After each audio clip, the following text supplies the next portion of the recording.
Hey everybody, and welcome back to Dudes Brunch, your late night morning talk show. I'm your host Taylor Olmstead, and with me to round out 2016, just like we rounded out 2015, sharing everything we love and hate, it's Tyler Reed. Tyler, what would you say was your favorite brunch of 2016? I mean, if we're being honest, I had about 3 different brunches total, if we had to really count them up. So, with that being said, it's probably a choice between Sleepy Bee or Coffee Emporium, and literally everything else I had. So, I mean, I still gotta give it a Sleepy Bee, but I feel like at this point, I feel like I gotta spice it up next year. Gotta make sure it's not the same thing. I think that's my New Year's resolution for brunch is to have more variety. The king of brunch variety, Sean Evans, is here. Sean, what was your favorite brunch this year? Probably cookies. Just keeping it simple, man. Just going for the cookies. It's just, I'm not proud of it, but sometimes you know what you want. Well, the only difference is the context. You can have cookies anytime. Yeah, but they're really best in the morning with coffee. If I howl like a dog, does it make it better? A little bit. If I was like, cookie crisp or something, is it like... Yeah. It's make it more... You got it. You're in the clear shot. Janet Ford is here, disapproving of all of my actions. Janet Ford, what was your favorite brunch of 2016? Ooh, my favorite brunch. Honestly, favorite brunch. I'm not really a brunch eating person. We've gone over this every single time I come on the show. Yay. Yeah, I know. I will say, though, probably the breakfast sandwiches that the cafeteria at my workplace makes, they're pretty bomb. I can tell you the worst brunch I've had of 2016. Hey, that works too. Okay, all right. It was in Seattle. We went to Pike Place, and they told us we needed to go to a place called Honest Biscuit, and it was $30 for 2 sandwiches, and the biscuits were burnt, and it was fucking disgusting. And I will fight literally anyone who says that place is good. So, Honest Biscuit in Seattle, I'm coming for you. Send her snaps at Janet Y. Ford. Pick fights over Honest Biscuit. Come at her, bro. He's been known to pick a fight or two on the internet. It's Zach Schockweiler. Welcome back, Zach. What was your favorite brunch of 2016? Hey. My favorite brunch of 2016 was a pretty disappointing choice, I'm sure, for some people, but it was great for me. It was just a Subway foot-long sub with a bunch of vegetables on it, most notably turkey and sauerkraut, because they've got that kraut in, put a little bit on that on any meat, and some Thousand Island dressing. It's really great. And when you work a customer service job where you don't get a paid lunch and it's only about 30 minutes, it's great to eat that about 11 a.m. I almost choked on my beer because you made it sound like you thought turkey was a vegetable, and I was really concerned about you. It is a vegetable. Everything's a vegetable because everything's good for me, and that's what I tell myself when I eat something disgusting. That's right. Burgers are my favorite animal. The struggle is real. That sounds like a pretty good sandwich, though. I mean, yeah, it's Subway, but I mean... Don't knock on Subway, because Subway's fucking dope. Can you even call the things that come out of Subway sandwiches, really? Anything is a sandwich. Let's be fair. Yes, Taylor. It's a menagerie of ingredients with 2 slices of bread. But is that really bread? It doesn't smell like bread. I'm pretty sure that weird Subway smell is actually their fake bread. You know what I'm talking about, that smell that Subway has? Oh, yeah, no. I was going to say that. Does anybody else notice that Subway has a smell? Yeah, I think it's because it's not real bread. My girlfriend hates Subway. Well, she doesn't hate Subway. She doesn't like going into a Subway or walking by a Subway that's in like a Walmart and stuff because she thinks that quote-unquote bread smells like vomit. It does.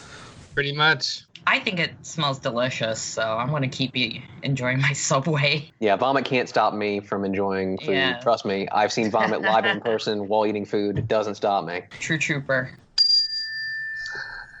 Well, that was pretty lovely timing. What the fuck is that? Somebody's phone. Wait, is that a Glockenspiel? What? Sean, are you for real? Don't worry about it. Did you get that just for this podcast? No. You're ridiculous. It was a wonderful side gift for the podcast. After anything that I feel is like totally amazingly put Zen-wise, I'm just gonna ring this bell. The Zen bell, if you will. Yeah. And I thought Zach, that was perfectly done. I've watched someone vomit eating a sandwich, and it didn't stop me from eating a sandwich. That's very zen. That's very zen. Well, I'm your host, Taylor, and my favorite brunch of 2016 wasn't zen, and it didn't involve throwing up, although it came close. My favorite brunch, and there are pictures of this actually on our Facebook. I had brunch in Taos, New Mexico while wearing my Dudes Brunch shirt, and my brunch consisted of potato chips and green chili beer. Easily the weirdest thing I've drank or eaten this entire year. 6 out of 10, don't really recommend. I decided to actually watch Arrested Development all the way through for the first time in life. I'm sorry, everyone. And that felt like Sean just whipping out the Glockenspiel. I felt like it was a very Arrested Development moment. I agree. You're finally going to be in on half of the jokes that Taylor and I make on this show. To be fair, I've watched at least the first 3 episodes. I knew to always leave a note, and there's always money in the banana stand. And really, after that, what else do you need to know? Here's some money. Go see a Star Wars. Mr. F. All right, I'll be looking out for him then. I blew myself. Great. That's right. He has to join the Blue Man Group. That's right. A whore turns tricks, Michael. Watch out for hop-ons. Do not open. Dead bird inside. What's your return policy on rabbits? Well, we've now filled our obligatory Arrested Development appreciation bit. Thanks, everybody. Thanks for coming. We'll see you in 2017 for the next one. But in all seriousness or lack thereof, this is the annual Dudes Brunch End of the Year special where we run through all the things that we loved and hated in the past year. We've assembled this crack panel of everybody who's been on this podcast this year except for Emily, and we're going to talk about all the things we loved and hated out of 2016, starting with the hate, because let's be honest, everybody fucking hates 2016. So the first thing that I hated this year really hit mid-summer. We talked about it on this show a lot. The alt-right taking over Pepe the Frog as a meme. I was so disappointed in this because I felt like Pepe was a god meme. He was unstoppable. And then the alt-right just ran him into the ground. And I was so disappointed in where they had taken Pepe. But I feel like we're finally taking Pepe back, so I'm kind of lukewarm hate on this. I don't know. It made me really, really sad there for about 2 weeks. I think at the very least, the hijacking of Pepe, at the very least, sort of maybe activated a certain community and then really made sort of almost made Pepe popular again in some ways. Obviously it was for initially of ill intent, but he was kind of a meme that kind of was in the back. You say a god meme. Was he really? He was pretty good. Rare Pepes were a thing a few years ago, so. I was trying to pay attention to you, but most of that time I was thinking about what if there was just a trap card that said make Pepe great again, and they activated our trap card. Taylor, you don't even know anything about Yu-Gi-Oh! What's wrong with you? You should go work for Yu-Gi-Oh! Make that card. It's pretty good. I like it. You're basically using your knowledge of another meme to talk about this meme because you apparently don't know anything about Yu-Gi-Oh! Isn't that what memeing is all about? Having a vague understanding of something and then completely corrupted to the point of no return. That's right. All I could do, whenever I read that Pepe was being used, all I could do was laugh. What a 2016 kind of problem. I love it. I hate that Pepe is being used in this way. Pepe was too pure of a meme to be used like this, but just overall, I think it's fucking just nuts. My first worst of 2016, the month of November. This will not be a November that I look back on fondly. Besides my brother's birthday. Happy birthday, Steven. There you go. Happy birthday, Steven. In January. We got you. Yeah, the whole month of January for me is kind of a blur from election day onwards.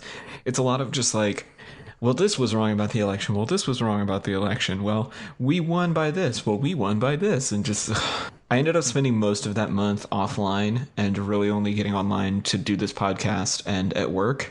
And I feel like it was the only way I survived. Wait, the month of January or November? November. Okay, you said January. Sorry, I got confused. I had a good Thanksgiving, so that was cool. I spent mine alone. Take a stab in the gut. Just spent a load curled up with a good book. Good book. Maybe a Nietzsche book. Maybe. Something. Nietzsche's the one that you went to, right?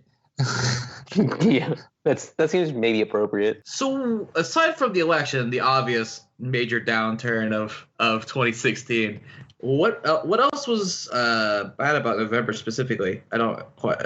This is 2 months ago, but I'm already like, I don't know what happened. Basically, the election, because when you live in Washington D.C., that's what everything kind of revolves around. So Sure. I don't want The to entire sound like thing. it just set a bad tone for the rest of the month. Like it's like getting up out of the wrong side of the bed. Like first of all, you got up late and like an hour late, and then you realized not until you were supposed to be at work that you were late for work, and then you got to work and everyone was mad at you, and now your whole office is like, yeah. This feels like a very pointed, very specific reference shot. Did this happen to you after this election? No, Okay. but that's basically what a lot of people feel like around here. I think you're right, because I definitely remember like I had like a tournament scheduled for that day, and just in general, no one showed up to the Rook at all. Like the bar was just empty. No one showed up, and basically for the rest of November, like numbers were super low, and we're like, what happened?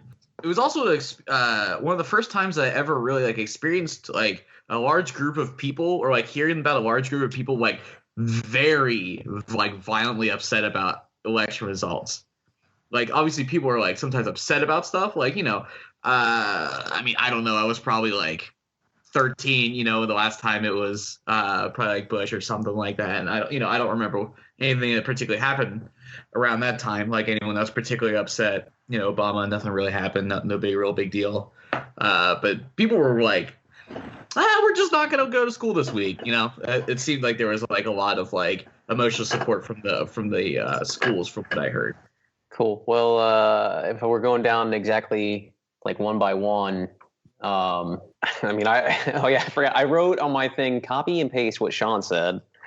So copy paste what Sean said. I was really upset by just the general polarizing and division of like a lot of people just in general in America, just of like the election, just misinformation being tossed around, and also people not fact checking. And then I don't know, people got like full of themselves and wouldn't like fucking just take a deep breath and try to calm the fuck down and not go at each other's throats. And that was kind of like I hated it. I just hated that. Sounds like a vague statement, but fuck it. I just hated that part of this whole thing. Like no one had any chill. That's really it. No one on either side had any chill. It's just, it's fine. I'm not going to like try to villainize people at all, but it's a problem on both sides, because you had people who admittedly on the left who I would actually qualify as kind of being a little bit of a sore loser.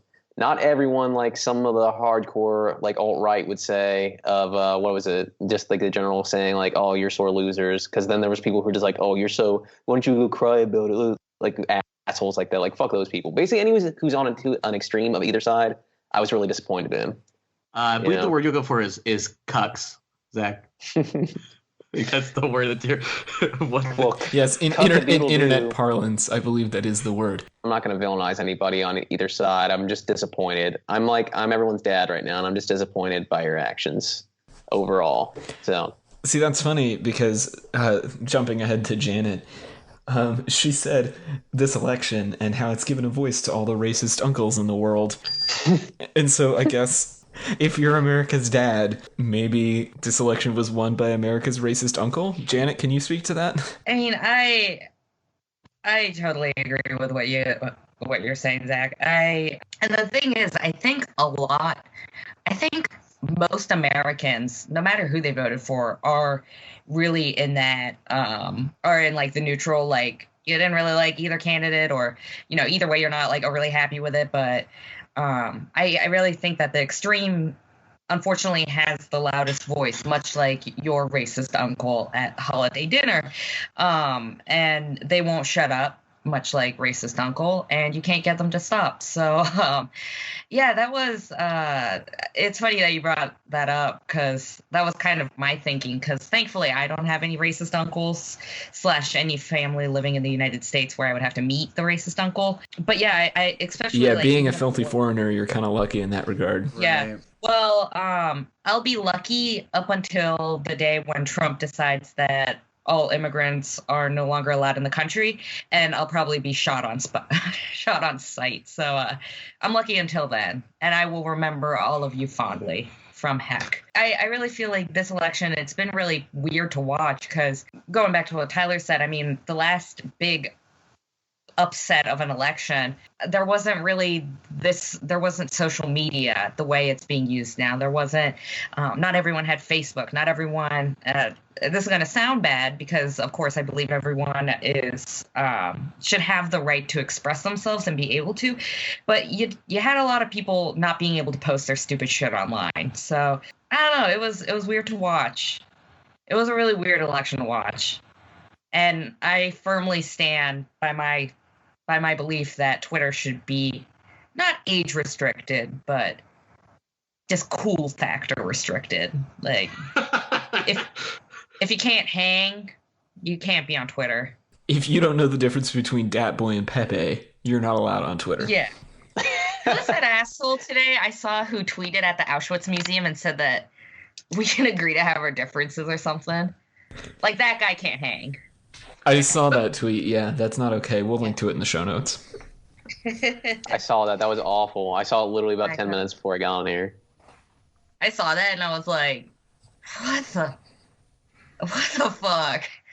Most of my 2016 can be summed up by me looking at something and going, what the fuck? That was one of them. Which I would definitely say, probably the most awkward part is that I feel like this election really made the older generation, the less technologically inclined people, like really start to use memes, which is weird. And that's just uncomfortable. Yeah, that was a weird side effect of this election, that memes were suddenly normalized. And they were all used incorrectly. If you're gonna fucking use a meme, use it right. And if you're not, never talk to me or my son again. Bada bing, bada boom. Also, for the record, it is meme, not Mimi. Everyone. Or May Who's in my May. family. It's called anime. They're not Chinese cartoons, Dad. Speaking of things made for dads, something else that I absolutely hated this year on the internet was fake news. I hated fake news, and I hated all of the controversy around fake news, and all of the people who were trying to say, fake news isn't fake, it's freedom of speech. Fake news is fake news. It's garbage articles written by garbage humans that doesn't deserve the place that it gets in the Facebook algorithm. I'm sorry, right-wing conservative watch.gun is not a reputable source. That's right, killobobber.com is not a reputable news source. And there's a really good episode of, I think it's Reply All, I'll link in the show notes to whatever it is, where they go meet somebody who writes fake news. Actually, I think it might have been Planet Money. And they talk about why it's so profitable for people to do. But even the people who run these fake news sites now are saying they have ethical issues with it post-election. And I'm just like, man, we're going to look back on this and think, remember that time when we took advantage of the internet to write fake news? How childish. What gets me is so I feel like there's two types of fake news. There's the fake, political shit to, really try to, get people angry at opposing parties. And then there's, the fake, clickbait. And for me personally, I cannot stand the fake clickbait more than I can, whenever I see fake news from, what you were saying, kill Obama, was that what you said? But yeah, stuff like that, I'm like, okay, fine, whatever. They're just bad people. But whenever I see fake clickbait or fake sensationalized, look at this dog, he's stuck in a car, but he's not really stuck in a car, shit like that. Oh god, that just gets me heated.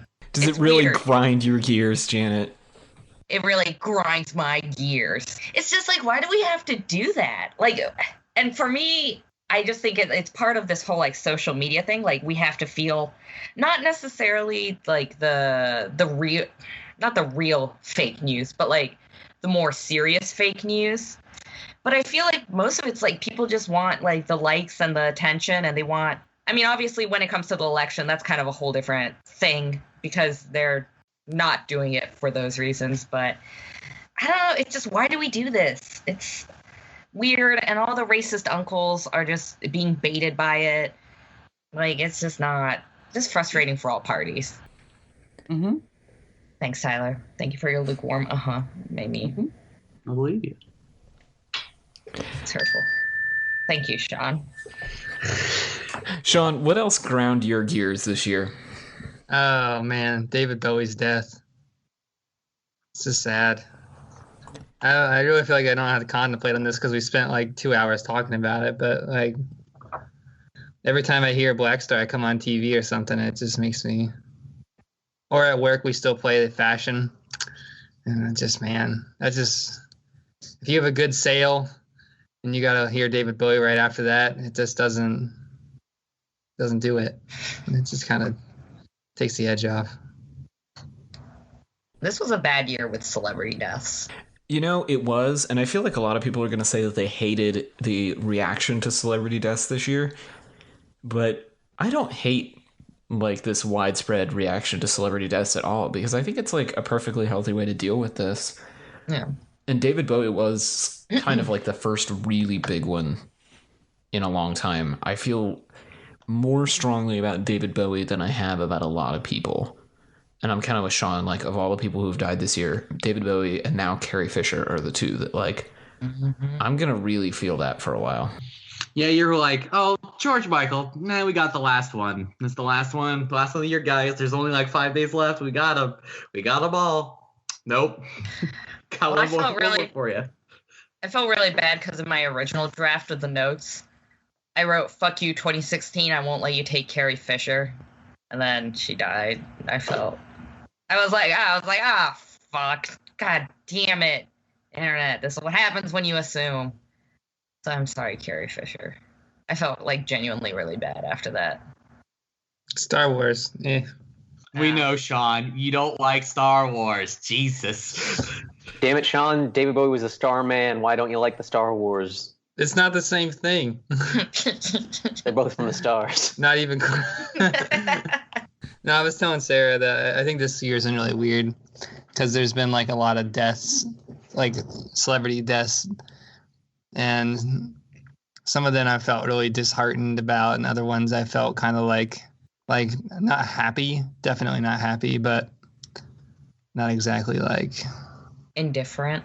There was one, and to be honest, some of them it wasn't even indifferent. It was kind of like good riddance. Like not good riddance. Like I don't wish death upon anybody, but like I think Janet, you may have actually retweeted this, but I saw it on Twitter somewhere after John Glenn died, where somebody was saying like, don't feel bad for John Glenn. He died at the age of 89. He had been an astronaut, a state senator, and a philanthropist, and he had a loving wife and however many children. And I was like, yeah, I don't need to feel bad about John Glenn dying. Like, he led an amazing life. And he was old. We all die at some point, you know? It's what you do while you're here, I guess. Arby's. We all die at some point. I thought you meant you just wanted to eat Arby's till you died. And I was like, hey, man, we all have different meanings of success. That actually sounds pretty good, actually. I'd go out like that. So far, all we've learned about Zach today is that he really loves fast food sandwiches. Yeah. Just gorging himself on mediocrity, basically. I just like food, and that's the type of food I can afford the most of right now. So there we go. Smart. Earlier today, I started choking on my spit, like in my queue. I was coughing, and I started choking on my spit. And honestly, I was like really strangely at peace with it. Like I was like, if I die doing this, I'm okay with it. What the fuck, Janet? I don't know. Like, I was just really, really at peace with it. Like, I like looked over and there was like a picture. I have a little Star Wars calendar. I like looked at that Star Wars calendar and like, I was like, this is my time and I'm okay with this. She is one with the Force and the Force is with her. Tyler, what else did you hate about 2016? Hey, hello. Really, I feel like I hated things significantly less than everyone else because I was just like, fucking YouTube was like, hey, we're gonna have push notifications so you could get the little red number at the left hand side of your icon every time you get a video. I'm like, great, I was gonna watch those videos anyway. Thanks for letting me know, buddy. Taught you to not watch the videos as they come out immediately. I'm like, oh, I got one brand new one. Oh. See, I'm going to jump on Tyler's bandwagon here. Push notifications got out of control this year. If I get one more app notifying me about someone's live video, I'm liable to throw my phone out a window. Just turn it off. Preach! But you can't turn off just the live video notifications. You can only turn off notifications for the whole app. And sometimes I want to get my Instagram notifications. I just don't want to get those Instagram notifications. Really? Mine let me just turn off that.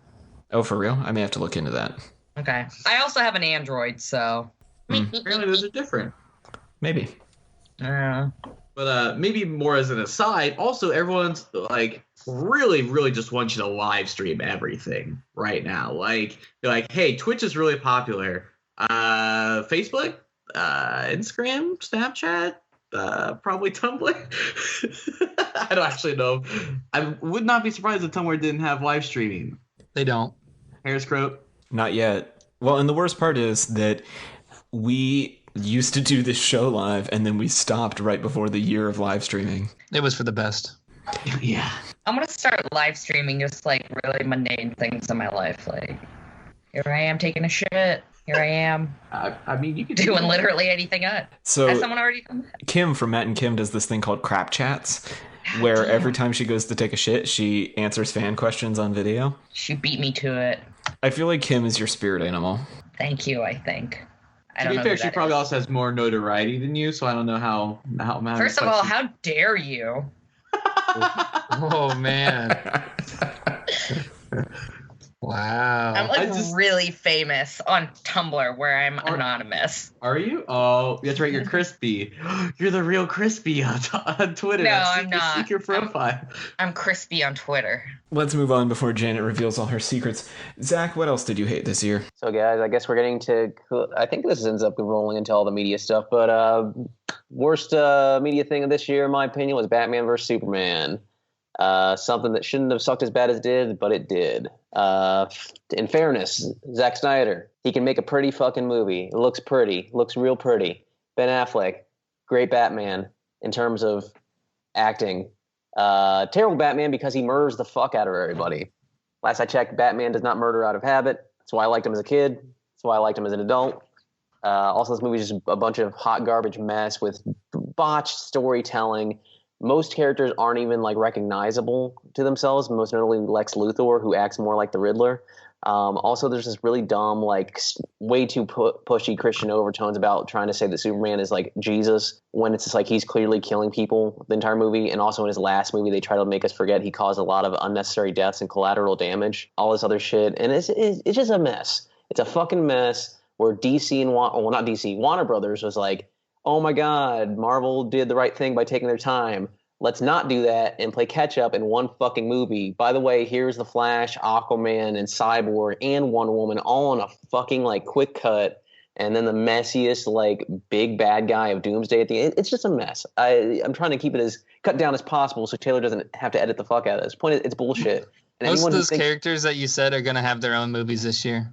Yeah, but it doesn't. That's fine. But they should have had them like they shouldn't have been introduced like instantly like the way that they were. And I don't know. It's just very rushed. I will give each movie like its own fair chance. Like Wonder Woman actually looks like a good film to me from the trailer. Hopefully that's not misleading because Suicide Squad also looked like a great movie from the trailer and it was not. But yeah, Batman vs Superman. It was just a mess. I also just in general don't think that Zack Snyder should have been the one directing it anyway. As far as the cast, hey. Overall, pretty good choices, just not portrayed right. I feel like when you make a movie called Batman versus Superman, and it's not just like the biggest big dick like production where it's just like the most over the top like overblown bullshit that you've ever seen in your life. It's like if this isn't like the most action packed thrilling movie I've ever seen, just throw it out. You know what? Just start over. You know, it's like no one's here for fucking like canonical action. You know, we don't want to fucking establish any lore in this movie. This is two titans of their genre killing each other. I mean, how in the world Batman doesn't die immediately? You know, we don't have to talk about that. I'm sure he has really super sweet stuff that probably makes him awesome. Why even the fuck Lex Luthor is even in that movie, played by Jesse Eisenberg. I don't know who thought that was a good idea. Like, why was he even there? It should have just been two dudes wrestled around. Just having a great time. Yeah. And some good, oil. clean fun. Some oils need to be rubbed on them while they wrestle around. A small pool. See, I think this was a bad strategic choice, like Zach was talking about with the rush job. We've had the Marvel Cinematic Universe for years now, and they've been spending a lot of time really building this up. You know, they did all these one-off movies, and then they did the first big group movie with Avengers, and it went well. And so now they have this system where they do a group movie, and then they do a few years of individual movies, and then they do a group movie, and so on and so forth. And then we have the Star Wars approach, where Star Wars is just getting into this, and they're doing this alternating years approach, where they only do one movie per year, but it's like group movie, solo movie, group movie, solo movie, group movie, solo movie. I think that would have been a better approach for DC instead of trying to shit out like 7 different movies this year, because none of the things they've put out recently have been that good. And so to do quantity over quality again, there's got to be somebody somewhere at DC that realizes this isn't working, right? Well, I would hope. The one thing that don't quote me on this, because maybe there is a person in this position and they're just not doing their job as well. But, you know, Marvel Comics has like their own liaison to the Marvel studio, et cetera, and so forth. And that holds the hand of the directors and writers. And it's like, make sure you don't go out of these boundary lines of what these characters are. You know, they have to still be these characters in spirit and core and like what they are. But it felt like no one from DC Comics was like given that role, you know, for these movies. It just felt like they were just like, oh, here's a basic idea of what they are. Just change them so they can be as macho or as dark as possible without reasoning. The thing is, at least there's like a decent, like, the suspension of disbelief with like him beating the shit out of people. Like, yeah, concussions, yeah, broken bones, yeah, internal bleeding, but they're not directly showing them dying. They're not cutting and showing them like, you know, typically in Batman stuff, they're not showing him like bleeding to death on a hospital bed, you know. But in like Batman vs Superman, it's him. Yeah, have you guys all seen this? No. Oh. Okay. Well, here's the thing. I had such a negative reaction to it. I was like, well, I guess I'm not seeing it. Yeah, if you watch it, Redbox it, and just watch it drunk, because then it's on HBO. I'm definitely gonna watch it now. Now that I know it's terrible. It's pretty terrible. Like I said, it's pretty. There are a lot of fantastic shots, and like the color grade on it, like everything except for the fucking story and the direction of the story is great. It's just the thing that matters most about the movie is it sucks. Yeah, I like that, how that's his number one rule, like, don't kill people. And he doesn't, like, not killing people is really easy. Like, I've been on this earth 23 years and I've never killed someone. Like, that's not like, oh, I was vegetarian and then maybe I'll try a steak. Like, that's like something that's a little bit more gray. Not, I don't kill people, to now I'm going to kill literally everyone. So that's my only takeaway from this. It's that Batman is really not good at like one of the easiest things on this earth to do, which is not kill people. That's my takeaway from all of this. That was elegant. That was poetic. I do what I can. So, speaking of not killing people, Janet, tell us what else you hated about 2016. All right, so 2016 was a very shitty year, and it all started with the death of one gorilla named Harambe, a majestic beast. Rip in peace. Cold blood. Rip in peace. They just fucking shot him right in the fucking head. I don't know if that's true, but I like to think it is. But so the reason Harambe is in one of my hates is because those of you who follow me on Twitter, I love the Harambe meme. I fucking tweet about Harambe all the time. I think it got to the point where, like, okay, so Harambe dies. It's horrible. Harambe's death just kind of passes, and then all of a sudden it becomes this meme. And I thought the meme was at first slightly distasteful, but mostly fucking hilarious. So this gorilla, like, whatever. It got to the point where it was just, like, too much. Like, when the Cincinnati, like, for me personally, when I was like, oh, okay, guys, maybe we should kind of retire this, was when the Cincinnati Zoo came, like when people were harassing the Cincinnati Zoo, and like the zoo had to come out and like delete their Twitter because people kept like posting all this Harambe shit, or when like the zoo had to come out and like beg people to stop because like all their zookeepers were still really upset about it, and like all of this was just making it worse. So that's why it is one of my hates. I really loved Harambe and the meme. I never met the gorilla, but I think that while it was a lot of fun, I think because I mean, obviously, like the Cincinnati Zoo didn't just fucking shoot one of their like prime animals who like is like, because he was like, I don't know, like he was like huge in like the gorilla section. Like you don't just shoot one of your animals. Like that's literally like shooting your own kid. So I think it's just a classic case of the internet ruining good things. Yeah, I'm guilty. I appreciate a good Harambe joke every now and then, but yeah. So rip in peace, you magnificent, glorious bastard. I hope you're up in heaven, banging the 72 virgins or whatever it is. You know, the Harambe meme really had two cycles. There was the first cycle of like R.I.P. Harambe, dicks out for Harambe, you know, your classic Harambe memes, if you will. Mm-hmm. But then the Harambe memes went to this whole other place where it was people reacting to Harambe. So it was like the memosphere had decided to make fun of people who were really upset about Harambe like a month later. And that's when you started seeing all the crazy memes where it's like a gorilla-shaped cloud and someone's like, when you see it, and it's like obviously Harambe's face imposed on a cloud. It's just like dumb shit like that. And it became like this weird meta meme about the whole like in memoriam thing that people do on the internet. And that was where I felt like it went too far. Like you have to allow people space to grieve. It was funny, and we should have probably moved on, and then we definitely should have moved on. But as we know, as how the internet works, the more you want something to not exist, the more it exists. And that's the Streisand effect, I believe, is what that's called. That is correct, because that was the title of an episode of Atlanta, and that was what it was about. Too true. So yeah, I would like to take this moment to say rip in peace Harambe, and also rip in peace the Harambe memes. Jana Ford here on Dudes Brunch. I'm officially putting it all to rest. So just another glorious shit stain on Cincinnati. Yep.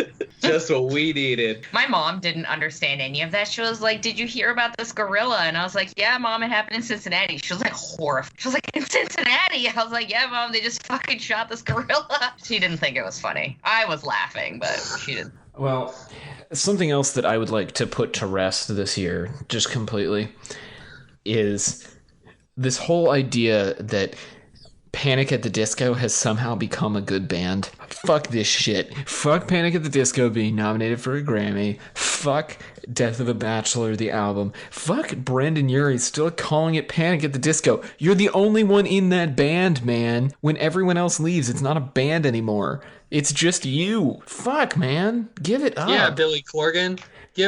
Yeah. They were so, like, they have been so irrelevant to me. I didn't even know that they broke up. When did they break up? Oh, no, they haven't broken up. He's just kicked everyone else out of the band. He's the only one in it, but it's still called Panic at the Disco. Yeah, no, that's not how that works. Yeah, fuck Panic at the Disco. Reminds me too much of, like, high school angst. Back when I thought it was, like, super deep and, like, nobody got me. Well, apparently the Grammys get you. Fuck. What a fall for grace they had, Taylor, as one of your favorites. They were one of my favorites, and then they weren't. Fuck them. Man, really took a straight nosedive. Apparently get a Grammy. And that means they're pretty good, Taylor. I mean, they don't give just Grammys to anybody. I feel like we established on our last episode that they do just give Grammys to everybody, as Sean will readily tell you. No. These are very specifically chosen. Taylor, we know this. I'm not doing this discussion again. Sean, what else did you hate this year? I know we talked about like many Mac things, dongles and singular ports and USB-C and stuff. The death of wired headphones. I don't know why. Like this has kind of got me because I'm probably one of the only people ever that has wired headphones or an iPod Shuffle for that matter. I don't have Bluetooth on it and I love running with it. And it's just so sad because I can just see it slipping away. But I don't have enough memory on my iPhone to actually use wireless headphones, Bluetooth headphones on it. And I don't really want to spend the money on them yet because I don't know if the sound quality is there. So I use them. They're fine. They're good enough. That's not good enough. I know. You're right. Like this is going to sound really pathetic, but I don't trust new technology at all. Like, I just don't fucking trust new technology. I barely trust the banking app on my phone. Like, I do not trust it. So, like, Bluetooth is still pretty foreign. I think I've used Bluetooth, like, I shit you not, like 3 times in my life. For me, like, the thought of having Bluetooth headphones is just, like, basically an abomination. Like, it makes me kind of want to cry a little bit. I can't handle it. As an iPhone 7 user, I feel courageous every day that I don't carry a shit ton of dongles in my bag. Let me tell you. Good on you, man. Also me. Hold on. Hold on. All right, let me get my other dongle out. Hold on. Here we go. Hold on. I just gotta plug. Okay, all right. I can put my headphones in. All right. Fuck this shit. Fuck this. I accidentally told my mom I wanted a new phone, and so she just got me the 7.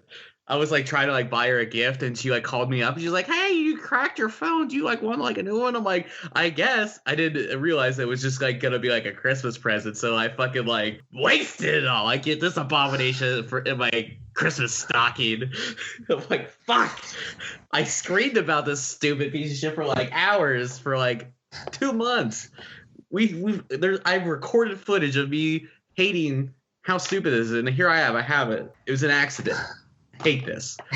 Do you ever wonder, like, children in, like, Aleppo, like, children in third world countries, like, if they were to watch, like, an American podcast, like, I'm so all these goddamn push notifications and wireless headphones. No, you know what? They wouldn't even need to watch a podcast. They could just turn on the news. They could just, like, turn on anything. Just turn on, like, basic cable.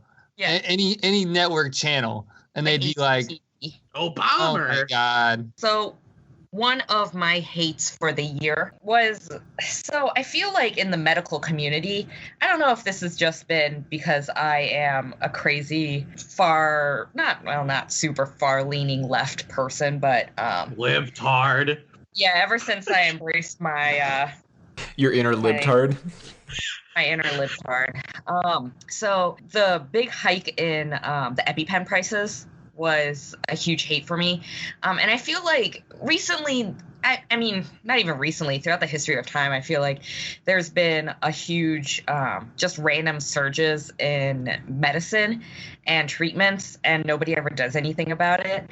But I feel like with EpiPen, it was really brought out into the mainstream and everyone heard about it. And then something got done. So the ending was cool, but it really made me mad that it had to get to that point where I don't have the exact numbers in front of me, but I mean, the absurd amount of money that they were charging, and then all of a sudden they come out and they're like, oh wait, we've got the super cheap alternative, and everyone's like, so like, what is the truth? So I just, to sum it up real short, that was a big hate, but I think some good came out of it, because I think now we're starting to look at the medicine industry a little bit different. And I think before, you used to just kind of blindly trust what your doctor told you and what your doctor charged you, but that's not really the case anymore. So yeah, you kind of have to approach medicine like haggling with a used car dealer now. It's really upsetting. Like, every time I try and find a new doctor, or even go to my existing doctor, I always have to be like, okay, but now what is this going to cost me? And what is my insurance going to pay for? And can I get that in writing? And like, especially now that I pay for my own. Oh, I know. I'm just like, you want me to pay how much for a copay? Like, But I mean, like, Coral, no. Yeah, like, But, so Josh, my boyfriend, he's allergic to shellfish, like hardcore allergic. Like, it got to the point where, like, he couldn't afford his EpiPens. And I think part of that was also by choice. But, I mean, you know, if you're... But, so, like, that was something, especially because when we went out to Seattle, the shellfish capital of, like, the fucking U.S., everyone on the East Coast is gonna come like find me now. But like that was like a really big concern because I was like, shit, like we're gonna be out here, my boyfriend's gonna die, and then what? I have to fly back home alone. So I mean, you could like yeah, Weekend at Bernie's that shit, and like you already bought its ticket, so. Yeah, I think they would have caught on, maybe a little bit. I'm not a good actress, so yeah. So it sucks that it had to come to this, but I am glad that we're now starting to be a little bit critical. I was gonna say, didn't in 2016 Martin Shkreli bought that HIV medication, but that was literally the tail end of that was December 2015. I was about to say that was 2015 because like that was like that kind of like triggered it, and then with the EpiPen, it like That was also right around the time that Martin Shkreli bought the Wu-Tang, which I'm still upset about. Nope, he can have it.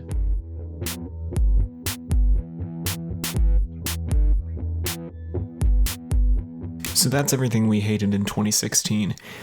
In the interest of time and your attention span, we've cut this episode into 2 parts.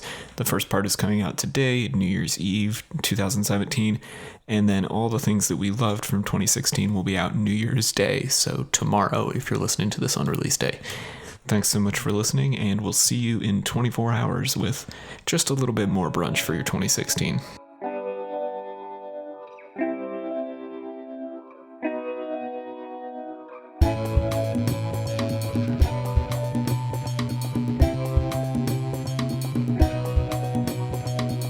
Janet's shaking her head. Janet's like, yeah, I see it. Yeah, that's right. oh no, I was shaking my head because I thought we were all supposed to be muted, and a certain somebody, Tyler, is not.